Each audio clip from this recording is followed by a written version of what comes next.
Action. Hearing loss. Well, why are we going to talk about hearing loss? I don't want to hear anything about hearing loss because probably you're sitting on the other end right now watching me. It's like, why do we even got to talk about this? Well, let me tell you what. I was the same way when I was in the military. And you know what? I failed to listen. And that resulted to having noise-induced hearing loss because I did not wear my hearing protection device when I was supposed to. Let me tell you a couple of things that happened. I almost got separated.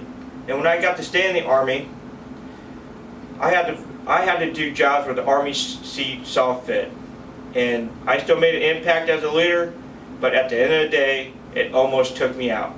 Let me give you one more statistic, okay? 19% of the United States Army has severe hearing loss. That means that soldiers are at the risk of not being able to deploy. They're not deployable ready. Don't be that statistic. Don't be the person that have noise-induced hearing loss at all. Let me tell you a little bit about the 4 P's.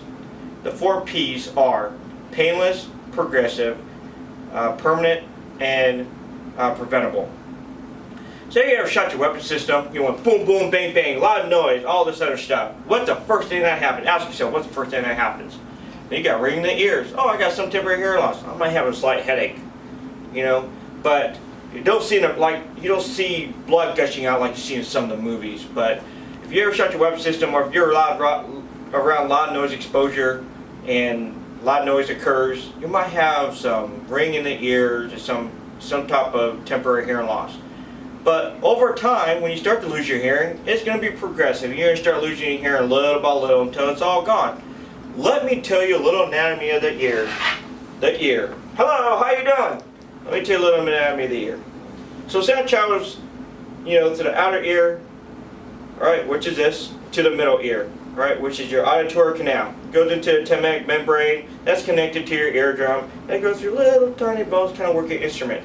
And this little guy, right here, the sound goes into this little snow-shell doohickey, right? This little snow-shell doohickey is known as the cochlea, right? In this little cochlea here, have little fine hair cells. Those hair cells go like this. They send signals to your brain, and that's how your brain recognizes sound.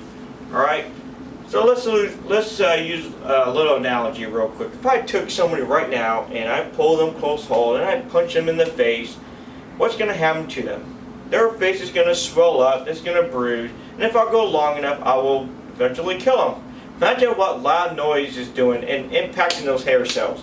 Right? Those hair cells are going like this actively as they hear sound. And then as loud noise exposure occurs, they start to get weak and they start to sever and they die. Alright? And then guess what?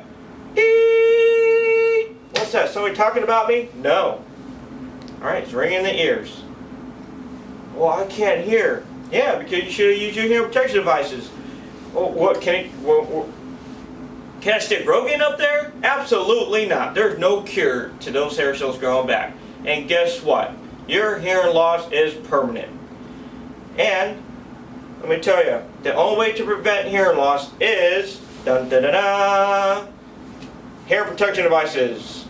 Alright? It's preventable. That's why it falls under preventive medicine. Hearing protection devices come in 1, 2, 3, or 4 flange hearing protection devices.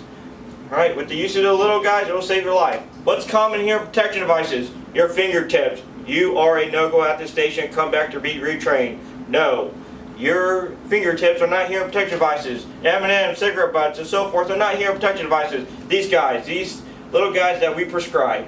Alright, your goal is for that last flange, right there, to be flush against your ear. I'm going to demonstrate how to properly insert this hearing protection devices. Well, I don't need to because I've been trained to do that a million times over. Well, guess what? I'm going to tell you again because I'm going to protect you and your career.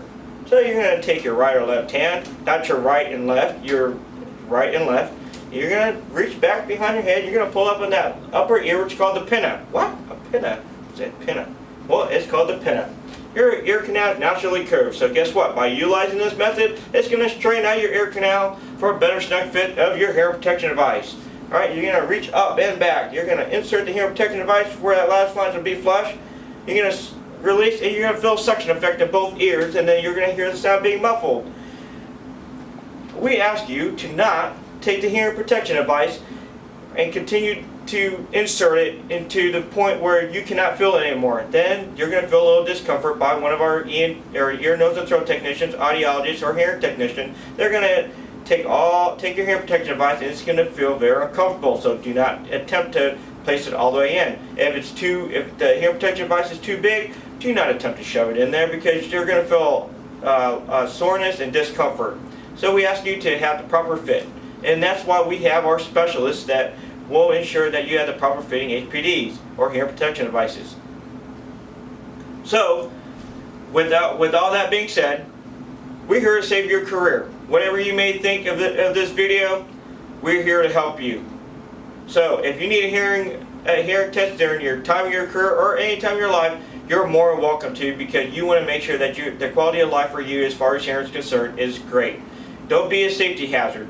If you have somebody that you're talking to, wife, child, or anybody that has a high pitch and you're deaf to high pitched noises, what happens if something happens you can't hear them? Just think about that really quick. Right? You cannot hear the enemy, without the sense of hearing. Alright? Do not let it impact your career. That's all I have today. Thank you so much for hearing me out. One team, one click.